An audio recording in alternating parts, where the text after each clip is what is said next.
The New York Knicks blow out the Brooklyn Nets at home and win their seventh straight game. And I got to talk to my guy, Brian Fonseca. Brian, what can you say about this New York Knicks team right now?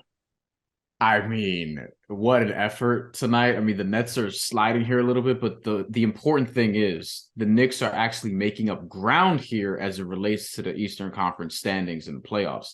Because now they're going to go to 1.5 games out of that 4 spot because the Cleveland Cavaliers are going to lose to the Boston Celtics. They're trailing at the time of this recording, and the Miami Heat blew one against the Joel Embiid-less Philadelphia 76ers. So they're going to gain separation from the Heat potentially catching them. I know that's been a fear for a lot of people when the Heat are on an important homestand, which the Knicks are going to go there soon this weekend. So it's very important that the Heat lost and that the Knicks were able to gain ground on the Eastern Conference here, and they're chasing the Cavs, and they have a real shot at catching them at this point. It will be interesting to see how far they can climb in the standings. And you saw tonight 71 points in the first half. Jalen Brunson scored 30, a career high for him to score and a half.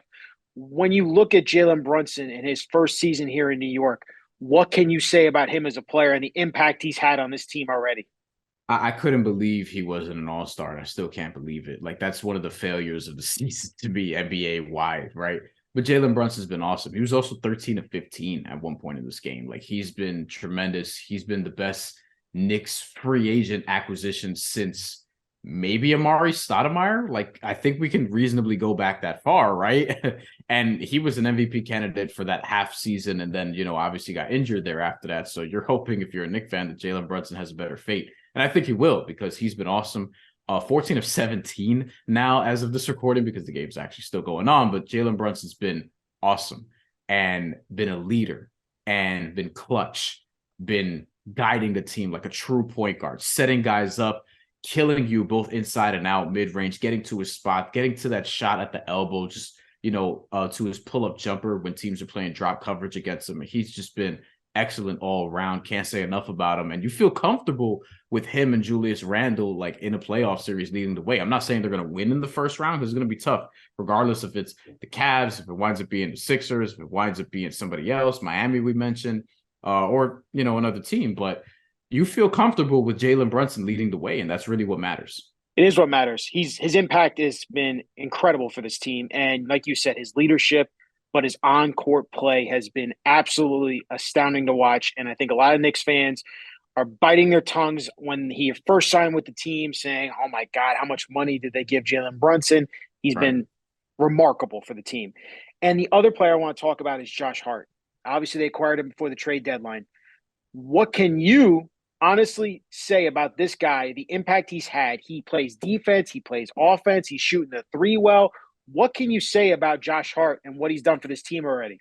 He's just been super steady on both ends of the floor, and that's what you really need, right? Like, he's one of these guys that he's just going to wind up on good team after good team after good team in his career. He's probably going to win multiple championships, if not play in multiple NBA finals. It's just a great role guy who can be your sixth man, seventh man, could also start. I think long-term, you can look at him being the guy who replaces RJ Barrett in the starting lineup if you end up moving off RJ Barrett, if RJ Barrett continues to be inconsistent.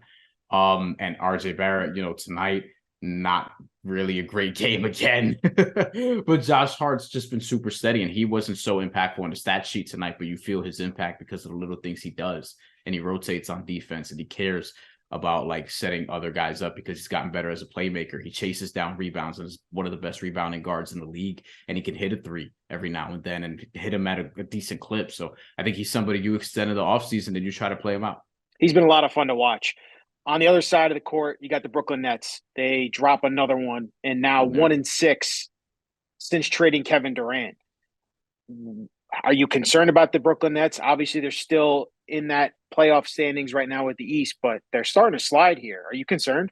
And they got a road trip coming up because they're at Boston on Friday after this recording. And then, you're home against Charlotte, but then you have on the road Houston, Milwaukee, Minnesota, Denver, and Oklahoma City. And then you're home again to Sacramento, Denver, and then 2 home games against the Cavs, then at Miami. So you got a pretty brutal stretch coming up, and Miami, I think, is going to catch them, and the Nets are going to fall into the play. And I think that's how this is going to play out, even as inconsistent as Miami has been as of late. But yeah, I mean, with the Nets, you kind of punted on the season once you made those trades. But I do think they have an interesting foundation of young players that they can develop kind of like the team that they had before they ended up getting Kevin Durant and Kyrie Irving. So we'll see what happens, but I think they're going to slide into the play in here and then just sort of bow out at some point.